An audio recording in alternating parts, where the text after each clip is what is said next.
The following episode was recorded in front of a live streaming audience on Saturday, December the 21st, 2024. You know who you are? Steeven is my name. Even Steeven. Will you say something, Steeven? Steeven or Else Media. You're listening to the Superman Super Show, episode number 78, The Talent Agency Fraud.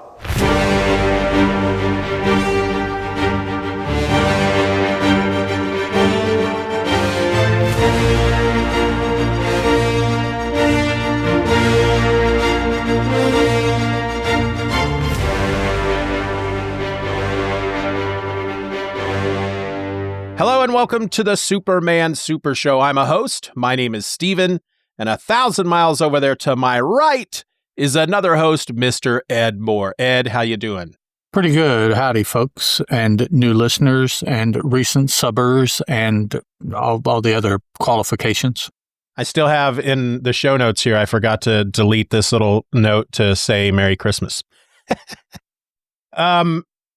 So we are now officially entering into our banter segment of the episode, and I have something that I want to show you. I went to, I put this out, I think, on Instagram or something, but back in July, I got a Barnes & Noble gift card for my birthday, and yesterday, finally got the chance to use it. Went into Topeka, Kansas, to the Barnes & Noble, and When you reach right through that issue of Action Comics in the background, man. Really? Did everybody see that? Yeah, right through it. It's like, dude, okay. It's magic. I got the Star Wars Archives book, and thank God for smartphones and the internet and wireless and all that junk, because this was wrapped in cellophane on the shelf, and there's nothing on it that tells you what's in it. Yeah, that gives you, no indication other than this, which is this weird little insert that goes over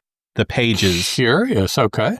And it says, the best book on the greatest saga in the world. And of course, I can't not get the greatest book. Well, I mean, yeah, it kind of sells itself there. Yeah, and if they're going to put it there, it's true.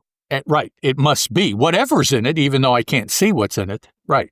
But so I just jumped on my phone and went to Amazon and looked it up to see what it was all about, and it looked pretty interesting. So yeah, it's just it's supposed to be it's the first three, and it's got a lot of pictures and junk like that. So yeah, this should be a lot of fun. Surprised you didn't go for that new definitive Superman book that just came out.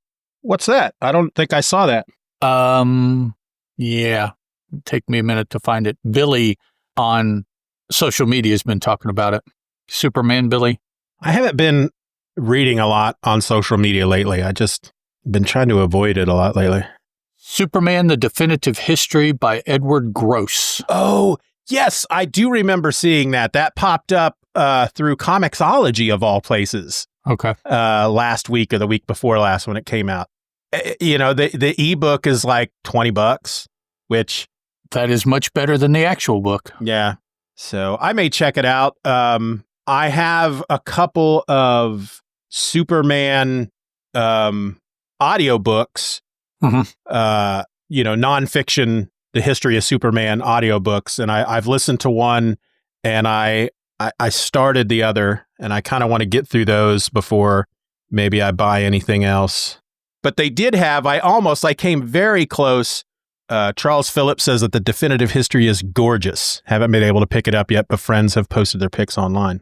They didn't have it with the graphic novels in Barnes & Noble. Maybe they would have put it somewhere else. I don't know. Maybe.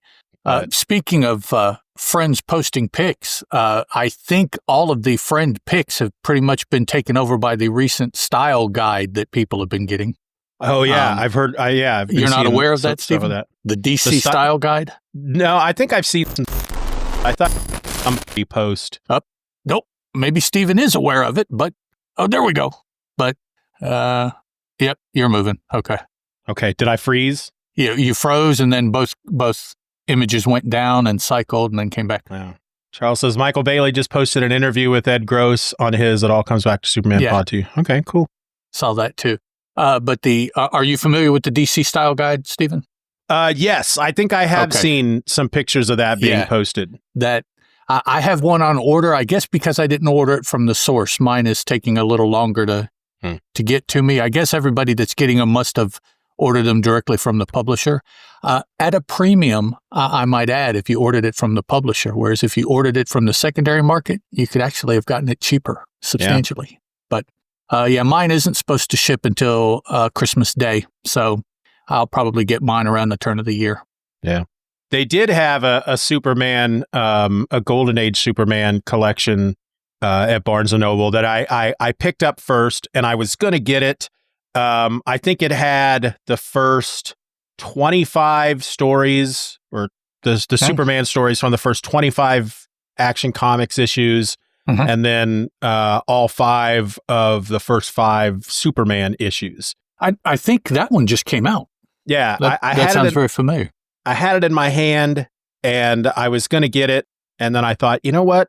I just read all these. Pretty much. I mean, yeah. I've read them all. I've got them all on, through Comixology, so I didn't get it. In fairly recent history, too. Yeah. So, I mean. And I almost picked up that first giant G.I. Joe collection that Image Skybound put out, but I had it on my Christmas list for my kids, and I called my daughter over and I said, should I get that? She goes, yeah, I wouldn't get that today. Okay. Then there we go. Okay. Yep. So that's something to look forward to. It's big. Cool. All right. Any banter?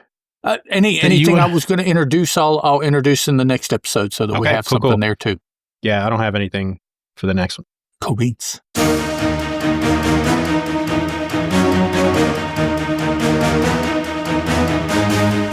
All right, so today we're looking at the talent agency fraud, which is the second story to appear in Superman number 10. It's written by Jerry Siegel with art by Paul Cassidy. Superman number 10 has a cover date of May/June 1941, but an approximate on-sale date of March 5th, 1941, according to Mike's Amazing World of Comics. And here is what happened in the story.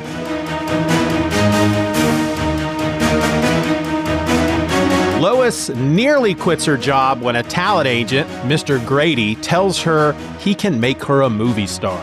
Clark suspects trouble and finds that Grady is a scam artist. The reporters interview Mrs. Walburn, one of Grady's victims, and get confirmation of Clark's suspicions. Superman busts into Grady's office and recovers his records. The crook tries to stop him, but Superman carries him around the city until Grady is ready to confess to the women he victimized and turn himself over to the police. I feel like this was a standard story plot in many 80s sitcoms. Oh, okay. Minus the superhero aspect. Right, yeah. Yeah. I feel like most sitcoms had an episode where somebody got sucked in by a talent agent that you had to pay money to. Right. And thought they were going to be a big star. Yeah. Of course, they can't guarantee anything, so they're not actually like stealing your money. The money's a retainer, et cetera, et cetera. Yeah. That's right. What'd you think of this one? It was entertaining. The two that we'll be discussing today, of course, I read back to back, and they both felt very similar, and they both kind of left me with the same feeling, which was, okay, I'm not upset that I read them.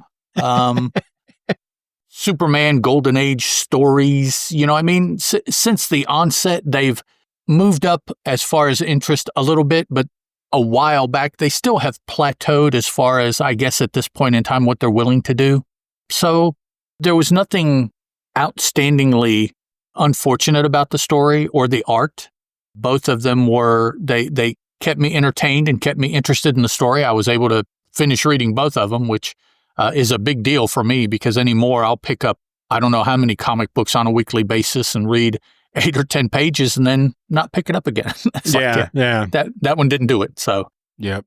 Yeah. So there are some things I think in this one that I was wanting to point out as we get to it. Yeah.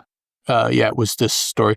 And I apologize again. The two stories that I read just seem so similar that keeping them strictly apart, unless I'm looking at them, is a little difficult just off the top of my head. But, plus I read them first thing in the morning. on a Saturday when I've been getting up early all week and not today. So the brain matter was a little, plus it's cold and snowy outside. So everything was working against me as far as understanding what the heck I read. But I was able to cope pretty well. Yeah, taken by itself, it's fairly standard Superman Golden Age fare. You know, nothing special about it, nothing exciting. It's a pretty standard story. When you compare it to the first story in this issue, the one we talked about, not in the last episode, The Invisible Luthor. Right. The Invisible Luthor was so much fun.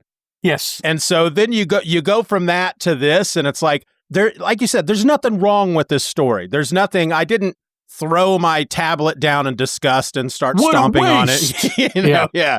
I'm going to go back in time and sue the creators for wasting my time. Mm-hmm. But yeah, it was fun. I think, we're seeing Superman, of course, get back to, I don't know if you wouldn't be considered social justice. It's more of a street level, just the guy's a fraudster. He's a con man, basically, right? He's a dude who poses as a talent agent, but doesn't really do anything for anybody. He just takes their money and I think you would like classify this as the crime of the day kind of story. Yeah. That's Yeah. And plus two, if you really, really enjoyed or they put seemingly more effort or energy into the first story in the issue, typically there have been 4 stories per Superman issue. So you can't keep that up necessarily.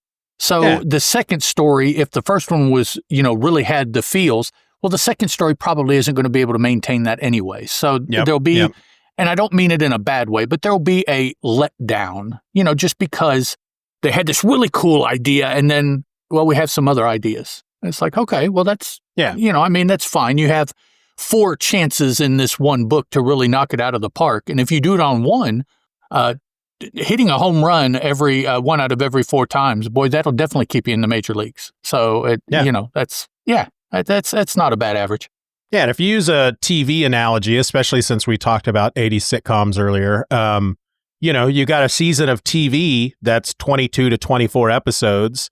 There's the, handful, 4 to 6 episodes that are just really, really good TV. And then the rest is just kind of filler to get us to get us to that stuff. To get us to the point. Yeah. So it's, if up and down, or however you want to describe it. But this was, and again, like you said, I don't think there was anything wrong with this story. I can't say that it was not good. Yeah. For what it did, what it added to the mythos, it's fine. There are no 20 years from when this came out, people will remember that there is no major key, no minor key, no, none of that. It's just a solid Superman story. Maybe some characters that they could bring back, maybe the bad guy, or maybe they could put one of the models was there and we didn't know about it, and years later she came back for some, So it's like, it's okay. Well, let me take us through the story here. We open up in the Daily Planet. Lois is staring into her pocket mirror from I guess her purse, and she's just loving her reflection. She's loving it. And Clark comes up and he wants to know what it is that she's looking at. What's got you so excited, basically. And she shows him her mirror and she goes, "It's my reflection. It's me." And then we learn that, of course, she's represented now by this guy, Mr. Grady of Grady Talent Enterprises. But I guess it does say here on the second page, Mr. Grady tells her that she might have a great career ahead of her on stage and screen. Right. So she's going to be an actress. Perry White comes over, because I guess I should back up.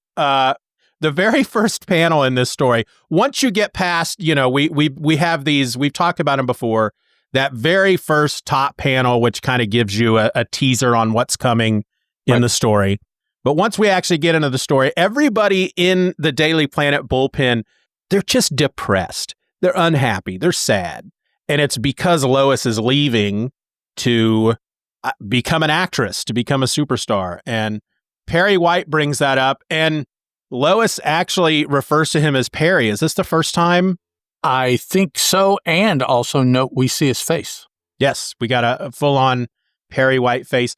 Not only his face, but he's not sitting behind his desk. This might be the first time we've seen him just up and around actually doing something other than sitting behind his desk. We are now aware that he's not confined to a chair. That's right. He is mobile.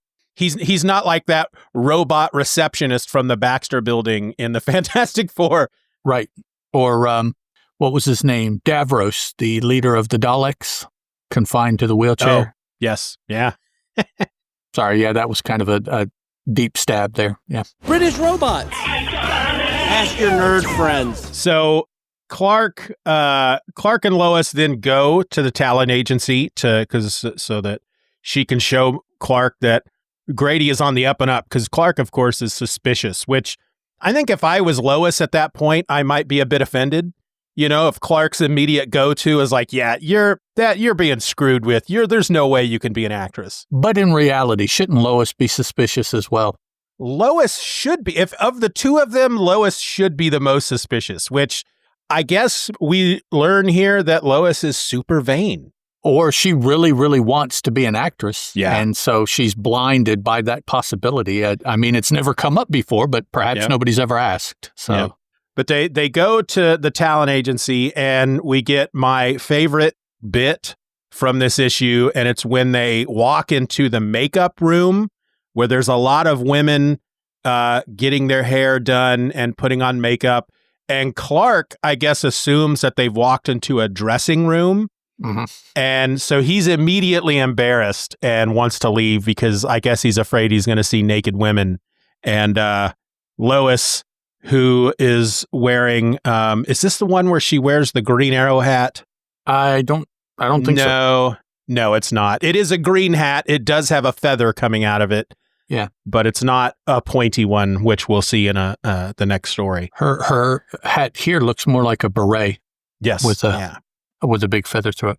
But she tells him to calm down. It's just the makeup room. They meet Mr. Grady, who looks a bit like Mr. Rourke from Fantasy Island. Yes. He's wearing the full-on white suit with a bow tie. I guess that might be considered a tuxedo, maybe a white tuxedo. Maybe, yeah. Just minus the tails, no tails. Yeah, and he's got the little the little pencil-thin mustache that is separated in the middle, so just the two little bits of mustache and his hair's all slicked back. So immediately, I'm suspicious of the guy. You don't have to tell me anything about him, but there's something about all white tuxedo, slick back hair, pencil thin mustache. Immediately, I'm suspicious. Right. It's triggering all these tropes and memes that we've run across over the years. It's like, okay, bad guy, but they haven't told us yet. If he was in a club, maybe I'd be okay. But but only if it were a club in the 1920s in Shanghai. That's the only place that would work. Right. Because he does appear to also have a flower on his lapel. Mm-hmm. But it, too, is white. So it's just represented by a circle there on his lapel. But yeah, I think anybody who comes to work in even, I wouldn't consider running a talent agency kind of a dull drudgery type of office job. But still, he's not a club owner. Right. He's not, I guess he's working in the talent industry, quote unquote. Well, but he's not in the public eye. And you would think that that's what that outfit would be for. Yeah, so for him to come to work in a full all-white tux, the only thing that's not white is his black bow tie. I'm immediately suspicious of him. But there's a woman there already who is very upset. Is this did they give her name here at all? I don't see her name. I don't think so. She's very upset because she was promised a bunch of things and she's given money and she wants the results from her training. Now, is this the woman later on who was said to be the opera singer? No, the opera singer is an older lady. Older big lady. So that's two people that we have seen that are distressed with their handling with this agency then. Yeah. But Lois introduces, because it's here that we learn that through this woman who's complaining to Mr. Grady, it's here that we learn that this is one of those talent agencies where you make your payment. You pay them up front for quote unquote training.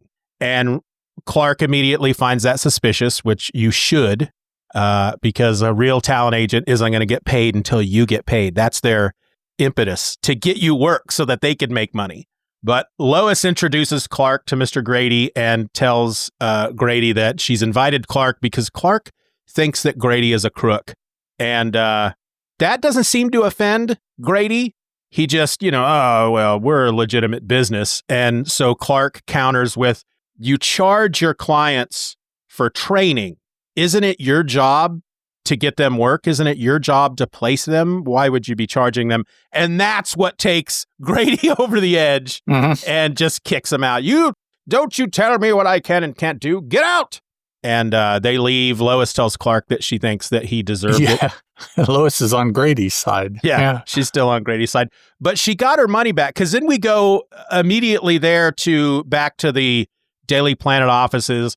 Perry White is back behind the desk, sitting at the camera over his shoulder. Yeah, so the beginning part was an aberration. They were like, "Oh no, what did we do? We gotta put him back." Yeah, everything is now right with the world because Perry White is where he's supposed to be, over the shoulder, looking at Lois and Clark in front of him. Yeah.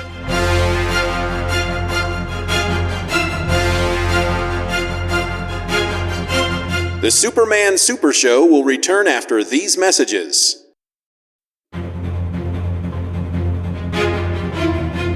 And now, back to the Superman Super Show.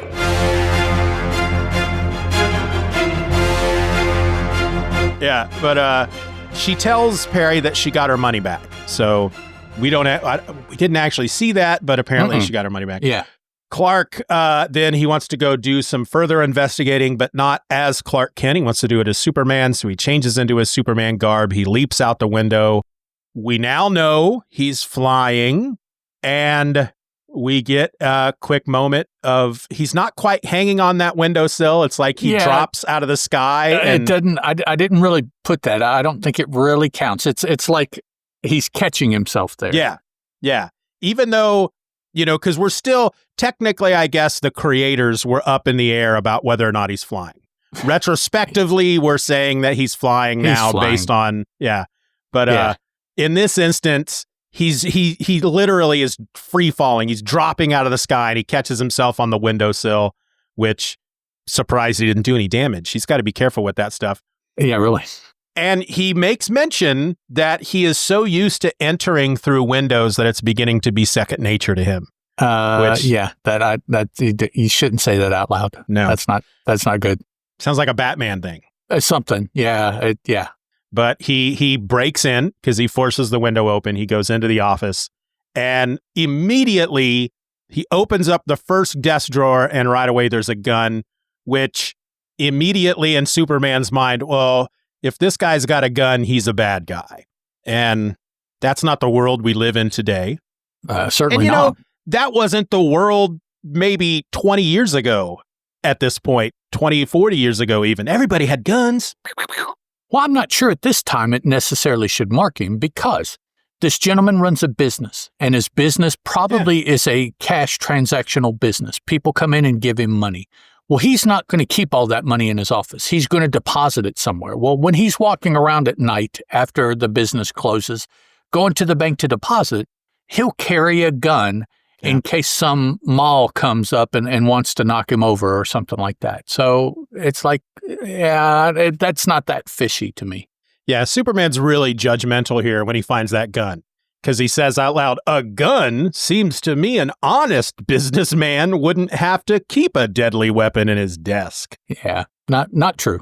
It's like, hey, Superman, you know what? A letter opener can be considered a deadly weapon. So just take it down a notch, buddy. Well, not all of us have impenetrable skin and whatnot, you know, So the gun is all he's found so far when Grady arrives and Superman hears him coming into the office, and then comes my next favorite. This panel is awesome.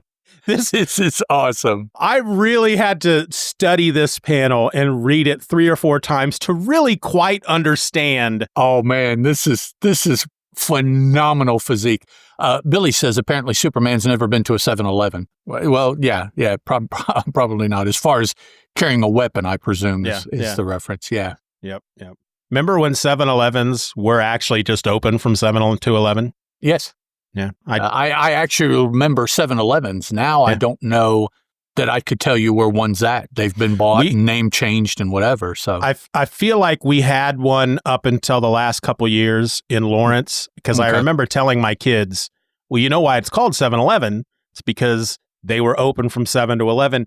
And nobody was open to 11 back then. When 7-Eleven came out, people were like, 11 o'clock? Are you crazy? Yep. But so as Grady is coming into his office, Superman leaps up, grabs the top of the doorway, pulls himself up, and basically he planks, but in midair. He's just holding himself up by one hand. He's literally lying in midair vertically, holding himself up with just one hand, because that is how awesomely strong he is. That is core muscles from hell. I'm sorry. Yeah. This, like you said, he is, planking, but he's planking in air with just one hand holding the top of the jamb. And so it is supporting, 210 pounds of his body, whatever Superman weighs. Yeah. Just from, looks like he's got 3 fingers and maybe the palm and the part of his forearm on this top of this door jamb. Yeah. And the rest of him is held out straight at that same height. So he's planking out at about 8 feet, looks like, I'd say, over top of Grady when Grady walks in. Grady walks right underneath him to go to his desk. Yeah, and it makes sense. I mean, when I saw this, I was immediately like, what the frick is going on here? But sure, he is massively super strong. It makes sense that he would be able to hold himself in a position like that.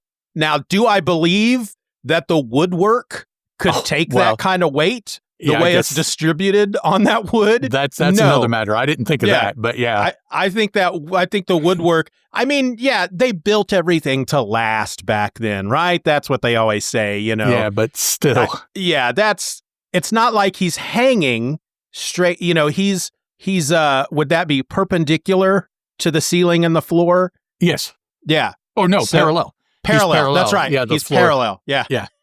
And it's another one of these. I always, we make jokes all the time how when it comes to reading about a character who can fly and who can do all these crazy superhuman things and how we can suspend our belief when it comes to stuff like that.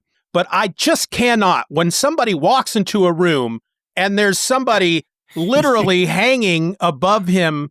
I mean, Superman, look at that image. He might be half a foot above Grady, maybe I'd say foot. He's probably about 2 foot over him. No, Grady, look at the size of the door. Yeah.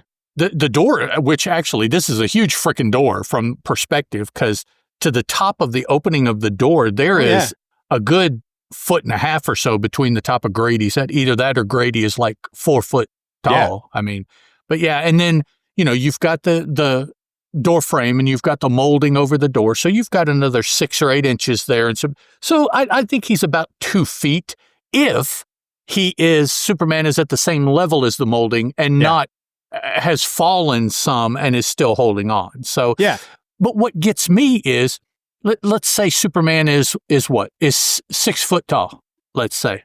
So Grady walks in and 6 feet away from him are Superman's feet. Right. And his peripheral didn't catch that something is in the air that far away from him. Now, right above him, of course, we never see right above us unless we look. But out, I mean, my peripheral from my body extends about 1.5 feet or 2 feet, and I can start to see at my height on either side of my peripheral vision. So 6 feet out. Yep. So if he was pressed flat against the wall above the door, I would get that. I'd totally get it. If he was standing with his back against the wall, Grady would never see him. As soon as Grady started coming through the doorway, he should see his feet out there. I don't know. There's just this thing when it comes to fiction, whether it's TV, movies, comics.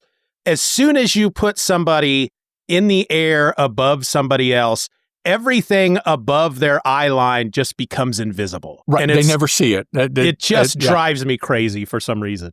But so the guy comes in, completely misses the fact that there's a dude hanging in the air above him, picks up the phone to deal with somebody named Walburn, who we'll meet later. He refers to her as a battle axe.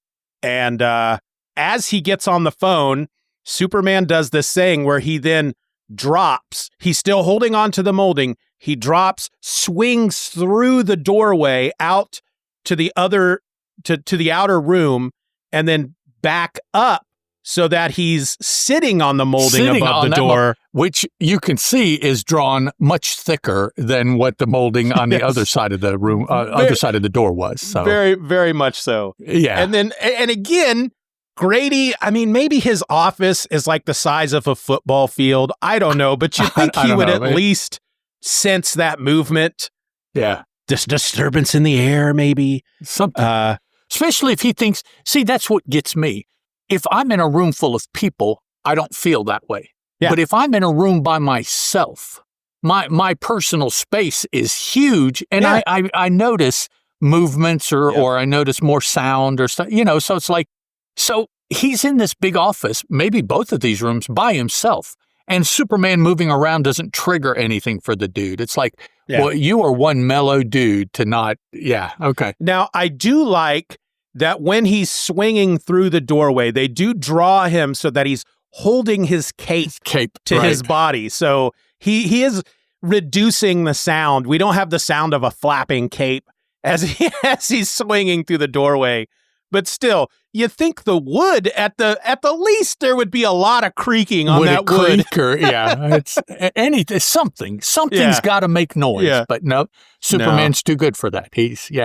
But he gets up there and he's hanging out on the molding above the door on the other side of the wall now, and he's listening in to Grady's conversation on the phone.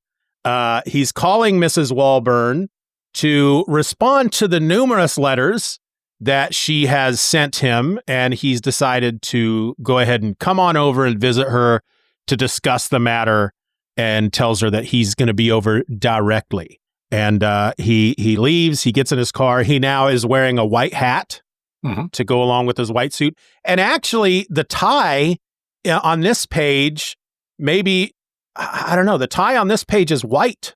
It was red on the page before. Yeah. The mysterious color-changing bow tie that he's wearing. Yeah, when we first met him, it looks like it was black. So, it's.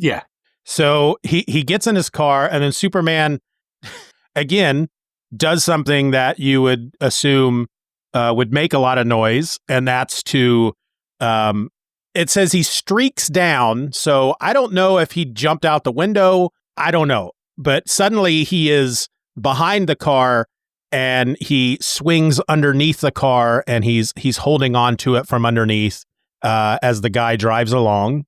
Another one of my favorite moments comes up here, and this I think I'll chalk this up as my favorite actual use of superhuman, Superman's abilities, because Grady is racing through the streets. He's upwards to 70 miles an hour through these metropolis city streets, and he's not paying attention. He's so angry that he's not paying attention, and a woman steps out into the street in front of the car, and the car is about to barrel into her.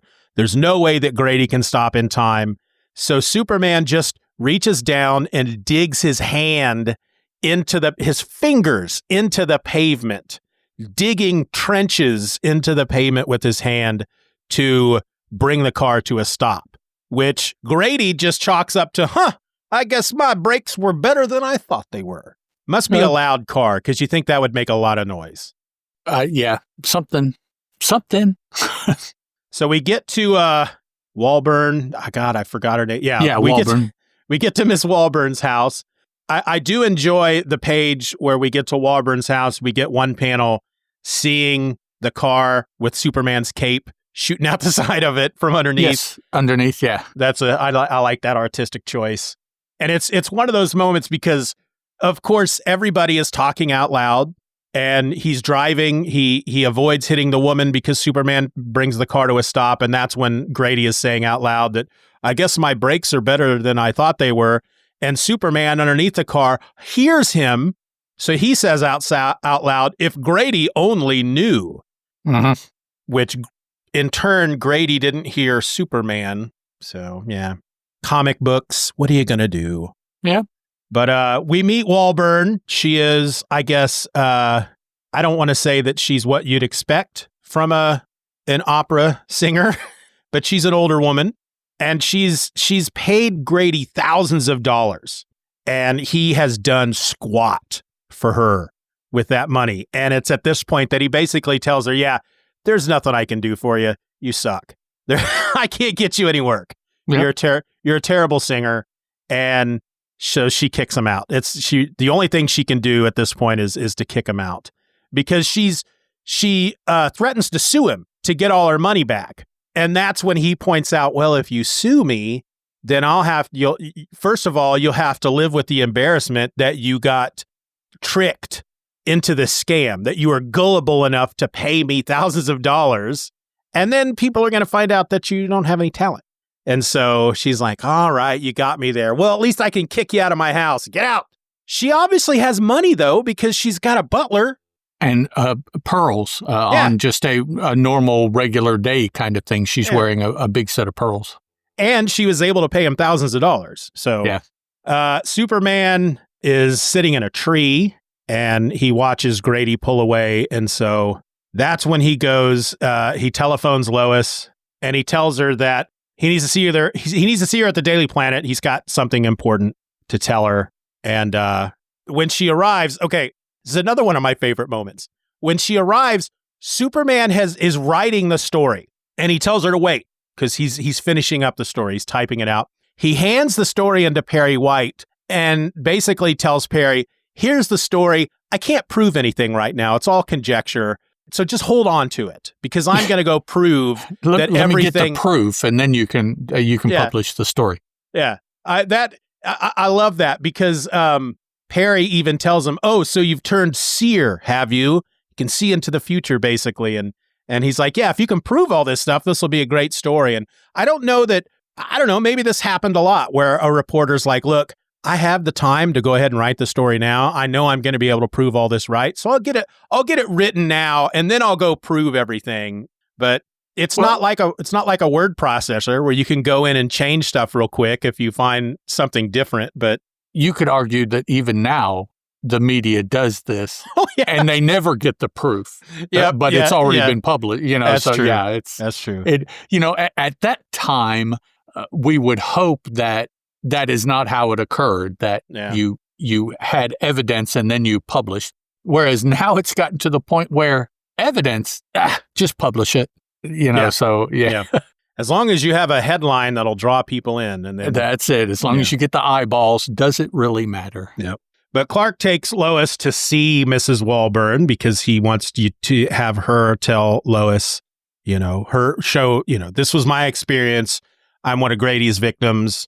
And Lois, she's skeptical until she hears the story, and then it's just like, oh, okay, yeah, he's a fraud. And she immediately, in pure Lois Lane fashion, she's ready to go give Grady a piece of her mind. Yep. Even though she got her money back, so I mean, yeah. But he toyed with her vanity. He made her believe that she was going to be. I don't know any of the big movie stars at the time. Myrna Loy. Sure. I don't know that name. Oh, you've never heard of Myrna Loy? Nope. I'm not sure if she was active in the, 41, 42 when 41, this came out? 41? 40. Yeah, 41. I'm sure Billy will pop in here in a minute as our movie aficionado and let us know. Myrna Loy was alive 1905 to 1993. So in the 40s, she would have been in her mid-30s. So yeah. I can hardly wait until I face that human jackal. That's something that Lois says. But Grady will pay. Billy points this out. But Grady will pay for his deception. Come on, Clark. I can hardly wait until I face that human jackal. Yep. I love Lois. Jean Harlow, William Powell. Those were approximately the same time as Myrna Loy. Oh, yeah. Myrna Loy was definitely acting at this point. There's Billy. I knew he'd know. Billy with the info with the 411. He watches all those black and white movies, man. So they go so that Lois can go confront Grady. I guess they take a cab, and when they arrive, Lois storms out of the cab. She hasn't even reached the building yet, turns around, and Clark is gone. He's already took off to change. And I like how they point out here, they don't do this too often. A lot of times when they show him changing into Superman, they don't do a really great job of showing us that he's doing it at like super speed. And it almost looks very mundane, especially when they show him some of those early issues where he was sitting on the bed, lacing up his boots or buckling his belt. Yeah, exactly. He does it like we do it. Yeah. It's just very disappointing to see from Superman. Billy says Myrna Loy was acting as early as the silent era. Oh, wow. Okay. Before they became the talkies. Right, before talkies. She was acting before talkies. But in this panel, he's changing into Superman, and they mention in the narration that Clark transforms himself to Superman so swiftly that his figure seems to blur. And then he races up the stairs. He races through the makeup room where all the women are in there still getting their hair done and putting on makeup. And he runs through so fast that they can't see him. But of course, there's a powerful gust of wind that goes through the room. And they're just like, oh, well, freak gust of wind that came through. Right. Which, and if they're in a tall building and the windows are open, I get that. It's pretty windy up there. Yeah. Okay. Yeah. So Superman arrives in Grady's office before Lois gets up there. He finds Grady's safe and he rips it open and he pulls, I guess, the records, Grady's records out of it. Mm-hmm. And Grady busts in and confronts Superman. What are you doing with those records? And Superman just responds with a great, give you one guess. And Grady tries to put him in a headlock, which is funny. Right. Oh, and also, take note. Apparently, Grady doesn't know who this is. Right. I'll bring this up again in a little bit. But yes. Here, Grady doesn't know who this is. He has no clue.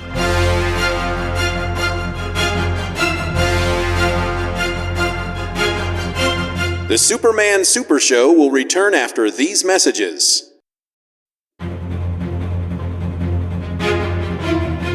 And now, back to the Superman Super Show.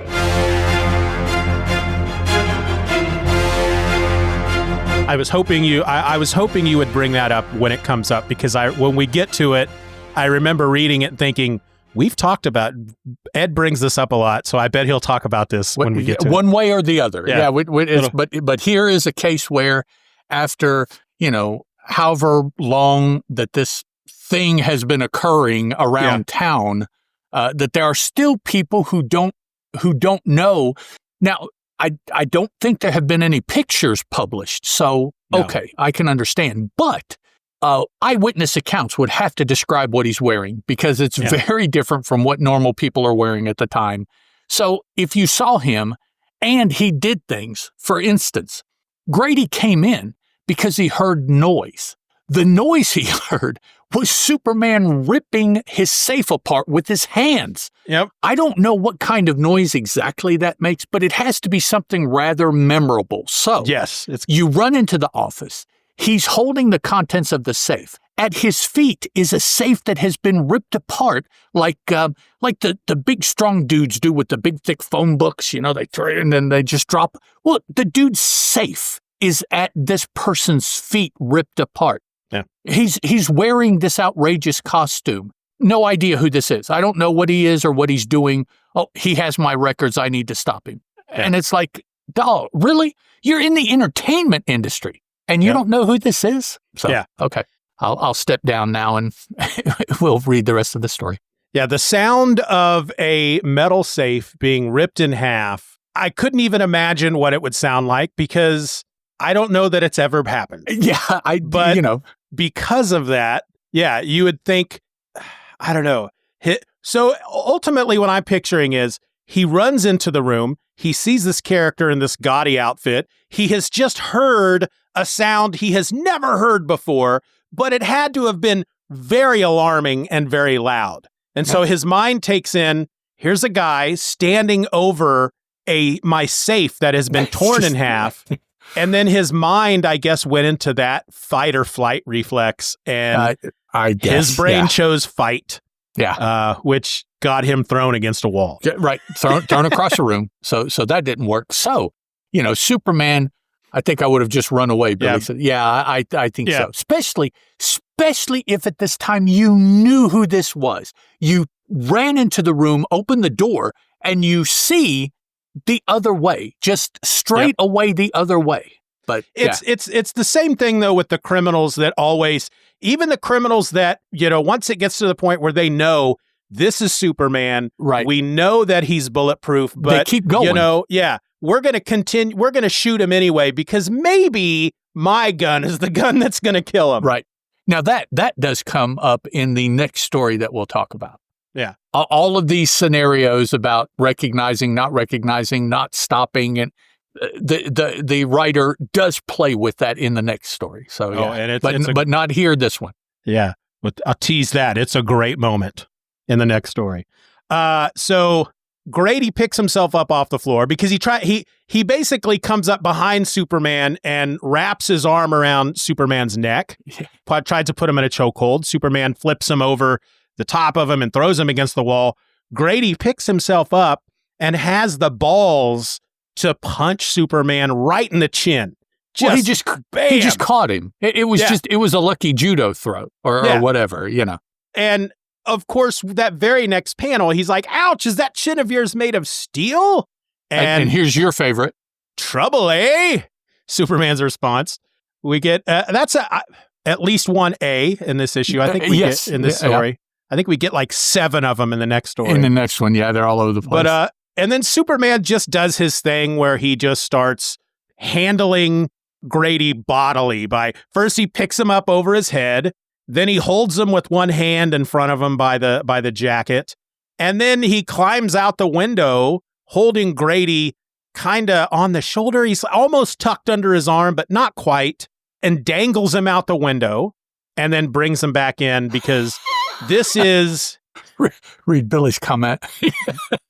So first Billy says, bulletproof, but guys still try to punch him. And then super dickery, the early years.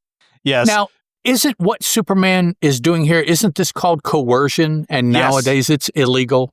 Yes, we've talked about this before. This is his MO, which he hasn't used in a bit. Right, yeah. It's like most of the early stories, he was doing this all the time. We see him do it here, and I think we see him do it in the next story. I think he does it in the next one too, yeah. He's basically dangling the guy out the window of this. They're pretty high up compared to the building that you see next to him. Hangs him out the window and tells him to confess with the implied threat that he's going to drop him onto the sidewalk below if he doesn't. Yeah. Okay. And so he pulls him back into the office, asks Grady if he's reconsidered.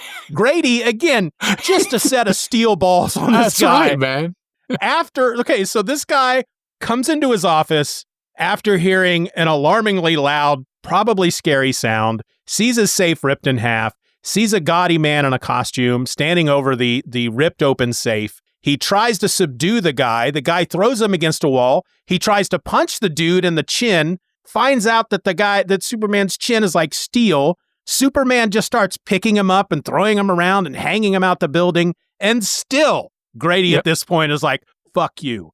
That's because Grady is okay. His feet are on the ground. Yeah. He's in good shape. So he's like, nah, man, I ain't doing nothing. So that's when Superman decides to kick it up a notch. Yeah. He picks up Grady, jumps out the window with him, and just flies him around town from way up in the air. They plummet from the air at one point, scaring the crap out of him. He stops them from dropping out of the air by grabbing one of these flag poles that never seem to have flags on them.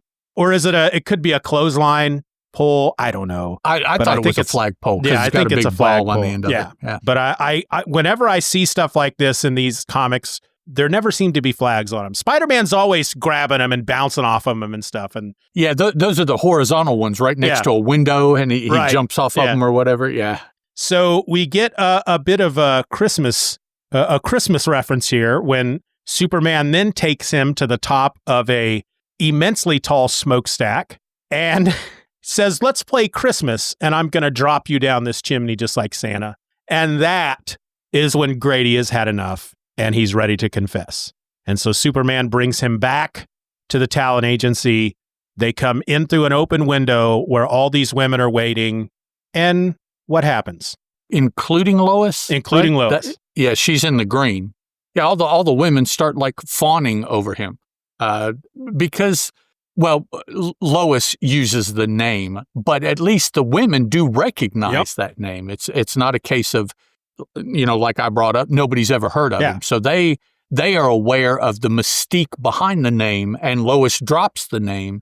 So then all of these women that have been waiting in the talent agency to see Grady start fawning all over this individual that has been called Superman by Lois. Yeah, so this is the first time. This is the moment that I was, when I read it, I'm like, I bet Ed's going to bring this up. Because just like earlier, we talk about how can nobody recognize Superman? How do people not know about him yet? And here we are with this woman says, you mean that's the Man of Steel everyone's talking about? And so there you go. Yeah, it's like, okay, thank you. Yeah, we get our first moment where we learn that finally Superman is starting to become a known entity in Metropolis, that people are talking about him.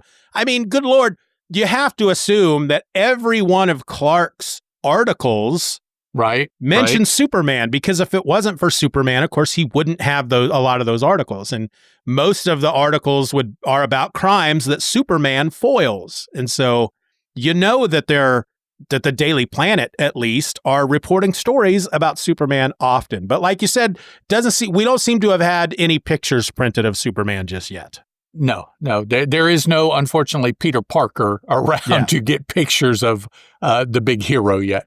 Yeah, and we know that just from this one panel because, these women didn't recognize him as Superman right away. It's not until Lois says his name. Right. And one of them says, gee, he's as handsome as they say. And so apparently amongst the social scene of women in Metropolis, they're talking about the criminal underworld. Nobody's talking about Superman, but the eligible singles, that scene, that's Superman's all over that scene. Right. So they're back. So, all right. So he's got Grady back in the office, and Grady, again, one last time, he's going to try to be defiant now that he, like you said, he's back on solid ground, and he tries to tell everybody that Superman is a madman. He's the bad guy. And Superman grabs him one more time and tells him to repeat his confession loud so everybody can hear. And based on the thickness of the lettering in this word balloon, Grady is screaming at the top of his lungs, "My talent agency is a fraud. I've never placed anyone. I profit solely through charging for worthless advice." And Superman hangs him on a coat hanger, jumps out the window, dresses back up as Superman, or dresses back up as Clark while Lois gets on the phone and calls the police. And then we get our final panel here where Grady is being put into the back of a paddy wagon. And so once again, Clark gets the byline for the article because he submitted it before it was even done and then told him to publish it. Right. Usually we see at the end of the stories that he somehow manages to get to the office first and submit the article. But here, he submitted it before it was even done and summed it up, tied a bow on it, and then said, okay, go ahead and publish that I gave you earlier today. I guess it's the same. So again, he scooped Lois, but it is in a different way this time than it has been the past several. Yeah, he did it before there was really technically even a story. He wrote the story before the story existed, and so he got it in that way. Yeah. He wrote the story and then said, he made the story. I guess I better go make the story true. That's it. And Lois even says it there in the final panel. Let's get back to the office, Clark, and tell White he can print that article you gave him. I would love to read the article because obviously Clark makes a lot of, points out Grady's guilt. But because he doesn't know how to prove at that point that Grady's guilty, I'm assuming the article still contains nothing in the way of evidence. It's just, this man is guilty, story over. What he's guilty of, maybe some of the people affected, but it doesn't say anything about what he did or anything. Yeah. Because he didn't know yet. Right. And, I think an essential part of a news article like that would be that Grady confessed to his crimes in front of multiple witnesses. But since that hadn't happened at the time that he wrote the article, he can't include any of that. Unless he knew that he was going to make him confess. Yeah. And, Yeah. Or maybe it's like one of those articles that's like, in tomorrow's edition, we'll have more information and the evidence to back this story up. More information to come. Yeah. Stay tuned tomorrow. Yeah. Yeah. That's the story. That's the story.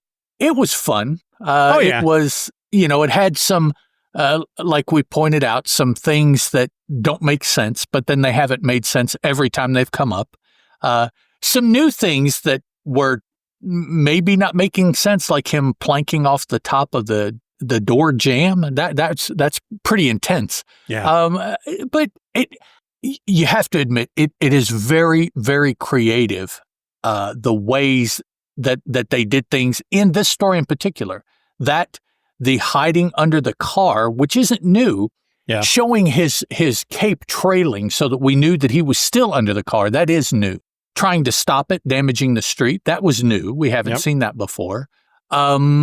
Flying around trying to get the bad guy to submit and confess. That's not new. We have seen that. So I mean, there was a lot of both brand new things that are hard to believe and things we've seen before that are hard to believe. So it's like, okay, yeah. I think simply coming off of the tales of the previous story, The Invisible Luther, and then the Action comic. I don't remember which story it was from Action Comics that we read before The Invisible Luther, but they were both so, they had brought back the arch villain. They had brought back the super science. They had brought back the crazy sci-fi sort of part that, we love about Superman. So coming off of that into what is really a more pedestrian type of story, it makes you look at the story a little bit different. But yeah, like you said, there's a lot of good stuff in here. And Superman holding his cape as he's swinging through the doorway. That was under the door. That was really neat. We see Perry White walking around without his suit jacket on, and he's called Perry. That was a pretty crazy thing to see. We saw his face. Yeah. Finally. Yeah. Yep. Yeah. So yeah, it's a good story. I would call it, all right. So if we categorize Superman stories as into three levels, the bottom level, which not good stories. The top level, which is stuff like The Invisible Luther and the story with the orphanage where Superman's running around in the basement fighting the old guy with all the crazy stuff in the torture room under the orphanage. Yeah, that is classic. Those are the top. And then there's just there's the big everything middle. In between. Yeah. And this would fall into that middle category, but I think it would be at the top of that middle category. Yeah, sure. Because it was a good story. It had a lot of fun things that happened in it, and a couple of firsts. So that was kind of fun. Yep. I want to look back at that moment again where Superman stops the car from underneath, because as I'm kind of looking at that, it's funny because, one of the things that we talk about a lot is how here we have these stories that are 13 pages long, and there's so much packed into those 13 pages. And this one page, I think, is one of those examples where it's almost like they're going, well, I mean, we've got this page where basically the guy gets in a car and he's going to drive to this woman's house to tell her that he's dropping her as a client. We need some action on this page, because obviously this guy almost running into a woman on the street has nothing to do with the story itself. It doesn't further the story. Right. It doesn't give us any information that will help us solve any mysteries. It's just they had to inject a bit of action on this page, and I like it. I like that he stops the car literally with his fingers, just his fingers, digging into the asphalt. Yeah. And I want to see the guy, the city worker who stumbles across that later. I was like, what the hell happened here? No doubt. What is that? Yeah. Guess we got to patch this up. So, yeah. Again, I think we've talked about that before, too. I would really like to see just a series, a book like Damage Control for Marvel Comics. It's just about the people going around and fixing the stuff that based Superman. in Metropolis. Yeah.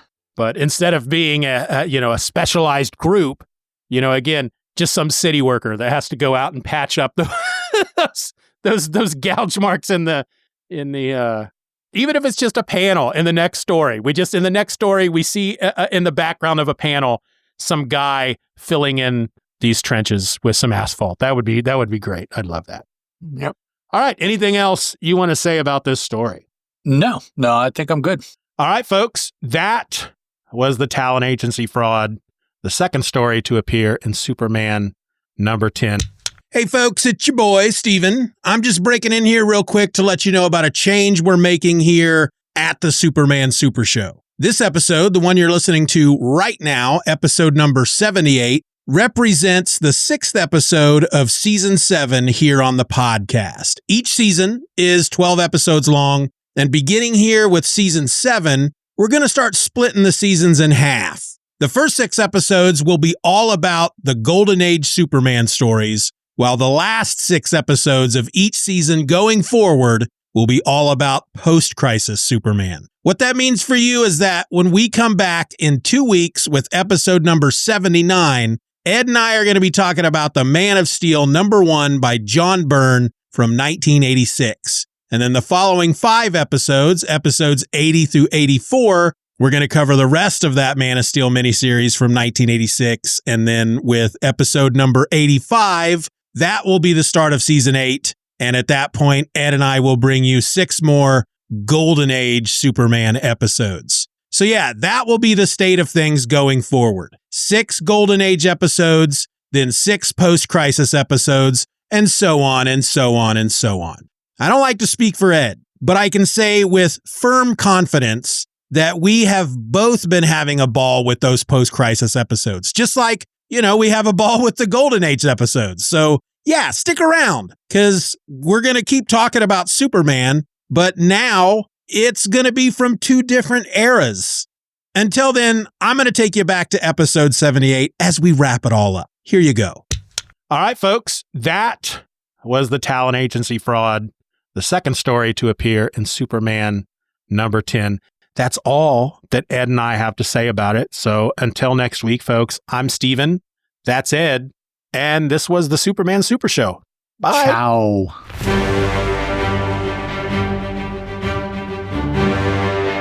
We want to thank you for listening to this episode of the Superman Super Show. Questions and comments can be directed to the Superman Super Show at gmail.com. If you enjoyed the show, you can help to boost our presence online by leaving a rating or review on your favorite podcast app. The Superman Super Show is a presentation of Stephen or Else Media. For more nerdy content just like this, check out SoManyPodcasts.com or use the link in your show notes. Superman is a registered trademark of DC Comics and was created by Jerry Siegel and Joe Shuster.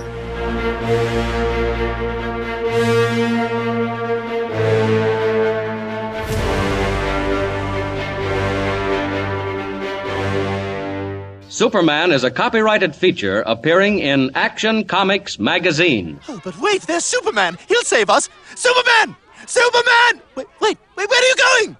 Oh, to hell with him. We'll have to deal with these marauders ourselves.